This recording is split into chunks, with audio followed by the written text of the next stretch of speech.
Muy bien, una vez más. Vamos a empezar con Efesios 1:18 para que entendamos un poco más acerca de la herencia de Dios. Pido también que les sean iluminados los ojos del corazón para que sepan a qué esperanza Él los ha llamado. ¿Cuál es la riqueza de su gloriosa herencia entre los santos? Aquí Pablo mismo nos revela cuál es la riqueza y cuál es esa herencia. Dice en el versículo, en Efesios 3:5, dice: este misterio que en otras generaciones no se les dio a conocer a los seres humanos, ahora se les ha revelado por el Espíritu a los santos apóstoles y profetas de Dios. Es decir, que los gentiles son junto con Israel beneficiarios de la misma herencia, miembros de un mismo cuerpo y participantes de la promesa en Cristo Jesús mediante el Evangelio.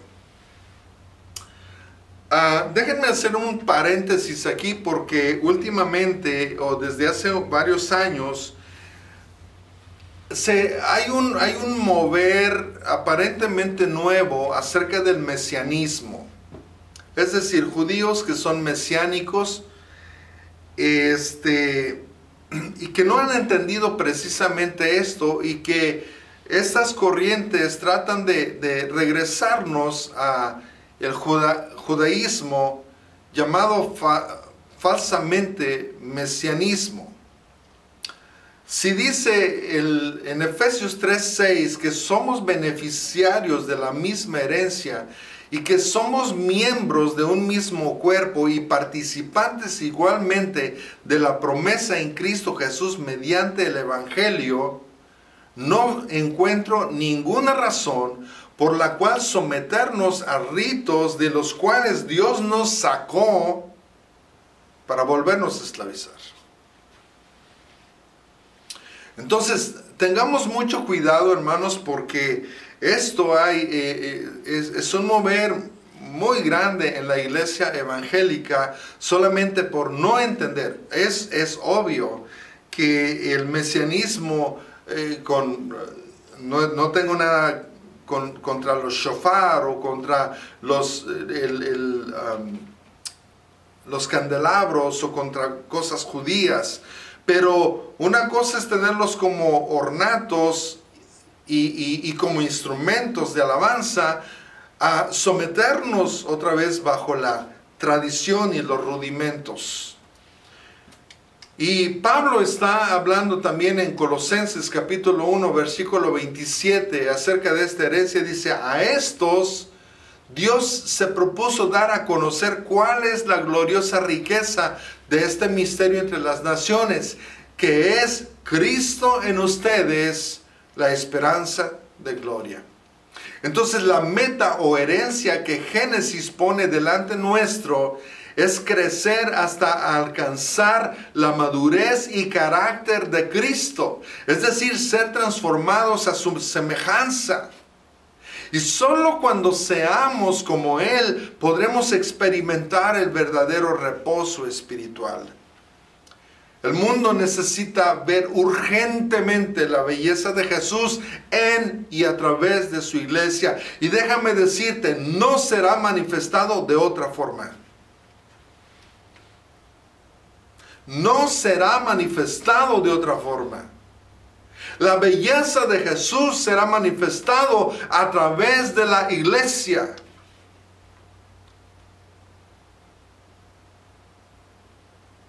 Tenemos que entender que las manifestaciones de nuestra carne y nuestros propios caminos pecaminosos solo producirán muerte en los demás. A menos que entendamos cómo llegar al punto en donde seamos llenos de Dios, sus propósitos en nosotros serán frustrados o cuando menos retrasados.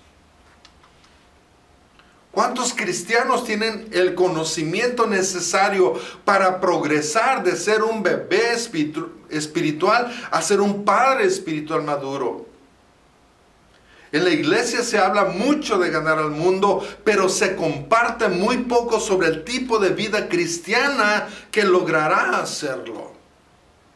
Parece que queremos predicar el evangelio sin vivir el evangelio.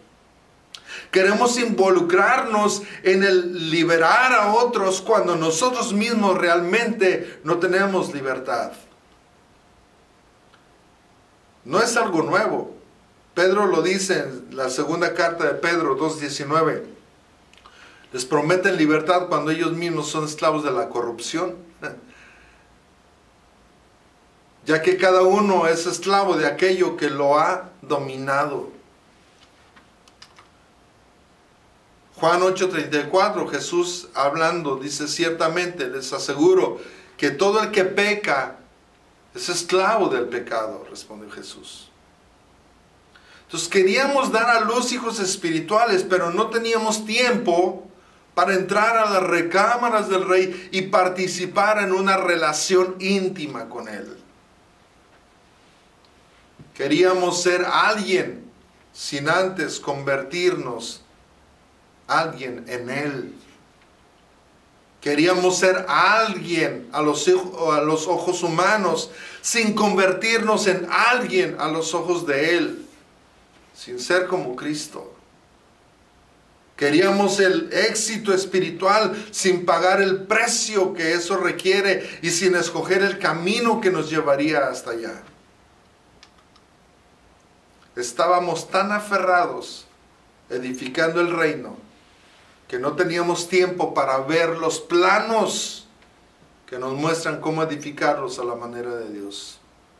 Y eso nos convirtió en gente religiosa, vanidosa y estéril.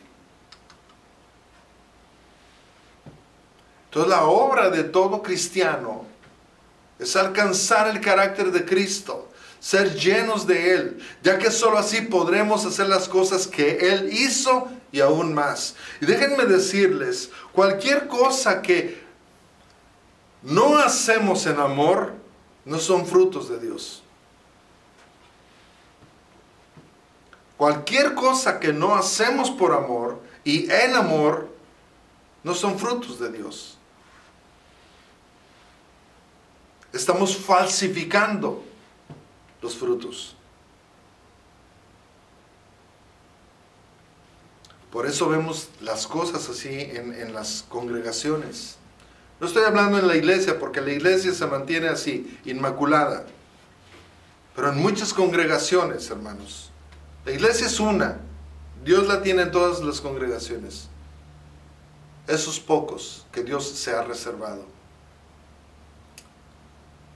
Efesios 3:19 dice: en fin, que conozcan ese amor que sobrepasa nuestro conocimiento, para que sean llenos de la plenitud de Dios.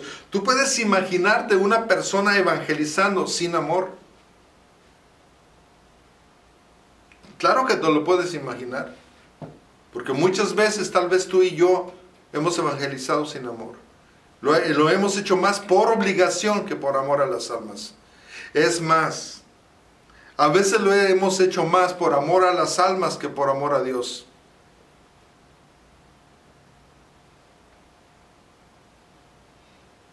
¿Cómo podemos ser llenos de Dios si no tenemos el interés suficiente para conocerlo a Él?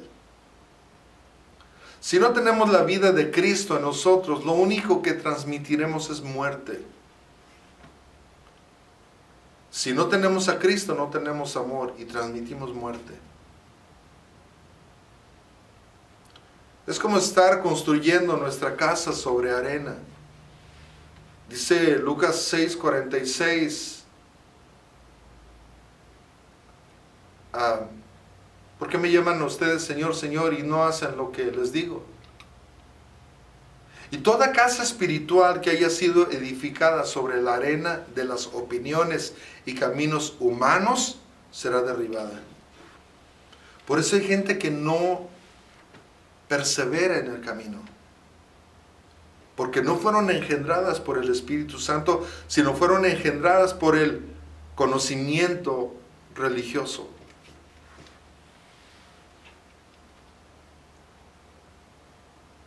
¿Por qué me llaman ustedes Señor, Señor y no hacen lo que les digo?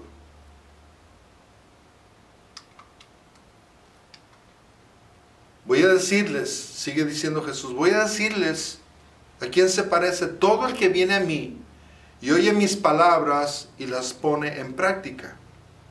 Se parece a un hombre que al construir una casa cavó bien hondo y puso el cimiento sobre la roca.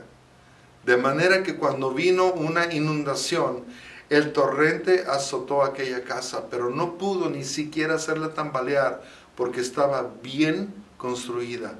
Ahora, a mí me llama mucho la atención que dice que cavó bien hondo, y es decir, le costó trabajo.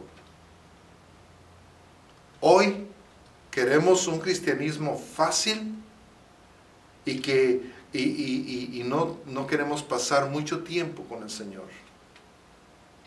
Sigue diciendo Jesús, pero el que oye mis palabras y no las pone en práctica, es decir, este es un incrédulo, bueno, que conoce a Dios, pero que no hace las cosas que Dios ordena. Pero que oye mis palabras y no las pone en práctica, se parece a un hombre que construyó una casa sobre tierra y sin cimientos. Tan pronto como la azotó el torrente, la casa se derrumbó y el desastre fue terrible. Entonces la mayoría de los cristianos hemos tenido el concepto de que este pasaje se refiere a que nuestra fe para salvación esté fundada o edificada en la roca. Eso es cierto. Pero Jesús está hablándole a gente cuya fe ya está en Él, pero que es posible que quiera construir de manera equivocada. A menudo la arena es comparada con el hombre. Génesis 22, 17 dice que te bendeciré en gran manera, que te multiplicaré tu descendencia como las estrellas del cielo y como la arena del mar. Entonces es comparado con el hombre.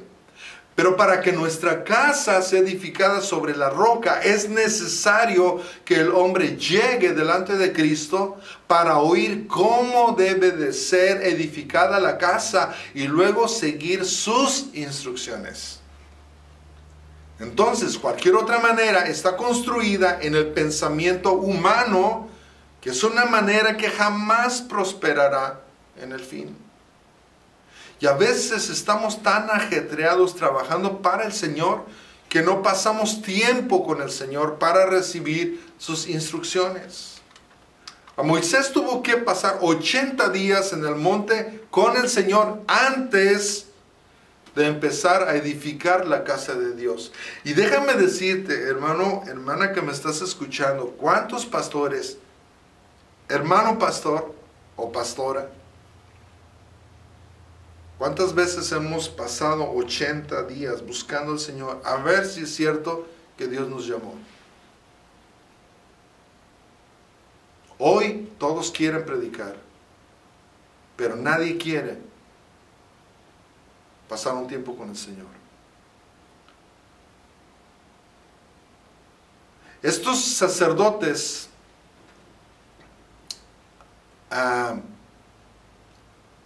dicen en Hebreos 8:5 que sirven en un santuario que es copia y sombra del que está en el cielo, tal como se le advirtió a Moisés. Fíjate lo que dice aquí, tal como se le advirtió a Moisés cuando estaba a punto de construir el tabernáculo. Asegúrate de hacerlo todo según el modelo que se te ha mostrado en la montaña. ¿Cuántas cosas hacemos en la iglesia que no deberíamos de hacer? Que Dios categóricamente no nos dijo que hiciéramos. Por eso nos cansamos. Porque hacemos tantas cosas que Dios no dijo. Ahora, Dios no dijo que iba a destruir la casa de Moisés si no la edificaba según el plano divino. Más bien le dijo que edificara la casa a la manera de Dios, o no tendría un cimiento que soportara los ríos que el enemigo y el tiempo enviarán contra ella. Ahora, hay muchos ministerios famosos que continúan derrumbándose. Y la causa es que los cimientos y la construcción no han sido conforme a la dirección de Dios. Estos ministerios no terminaron así porque Dios los hubiera dejado o Dios les hubiera fallado o porque Él sea un Dios duro que se enoja y hace pedazos todo lo que no se edifica según su diseño. Su corazón, hermano, hermana, está tan lleno de compasión, de misericordia y amor. Él quiere que todas nuestras obras perduren y reciban un galardón eterno. Pero Dios ha establecido las leyes del reino, así como estableció leyes en la naturaleza. No importa cuán sincero sea un niño a sus 3 años de edad, al arrojarse del segundo piso con una sábana atada al cuello, convencido de que puede volar, él tendrá un aterrizaje muy duro. Dios no le falló. Porque sin saberlo, el niño quebrantó una de las leyes de la naturaleza de Dios y esa ley lo quebrantó a él. Entonces, cuando no construimos conforme a la ley de Dios, todo lo bueno que nosotros pudiéramos levantar, tarde o temprano caerá. Si edificamos según nuestro camino y no a la manera de Dios, Dios no nos va a juzgar con ira.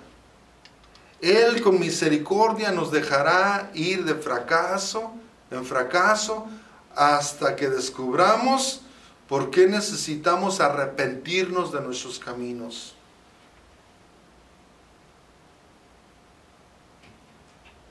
Ahora, como hará todo Padre verdadero, Él también llorará por nosotros en nuestro tiempo de angustia.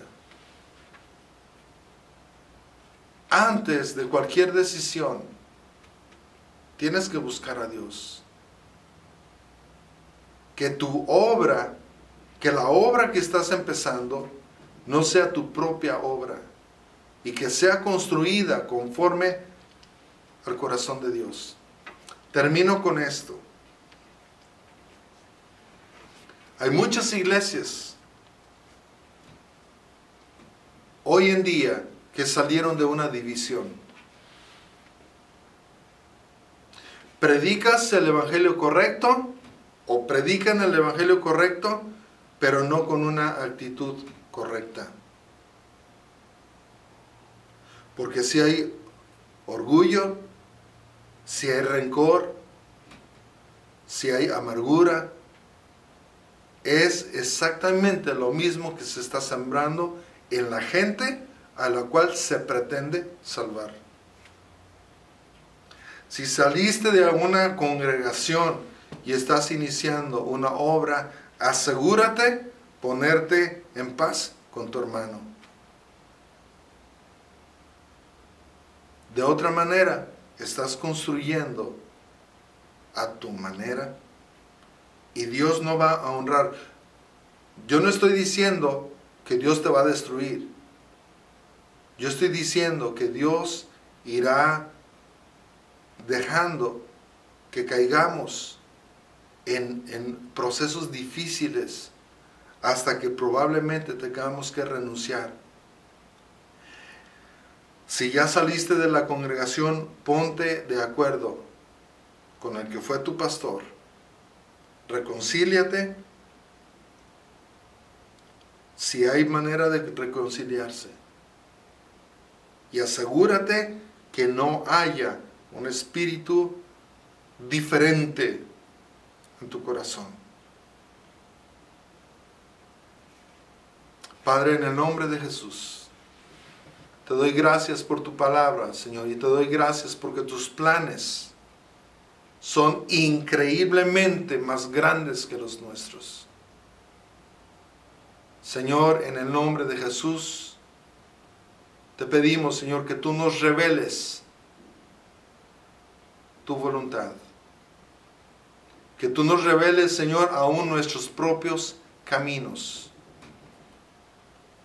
En el nombre de Jesús yo te pido, Señor, que tú quites cualquier venda de nuestros ojos, de nuestro corazón, de nuestro espíritu, de nuestra alma, Señor.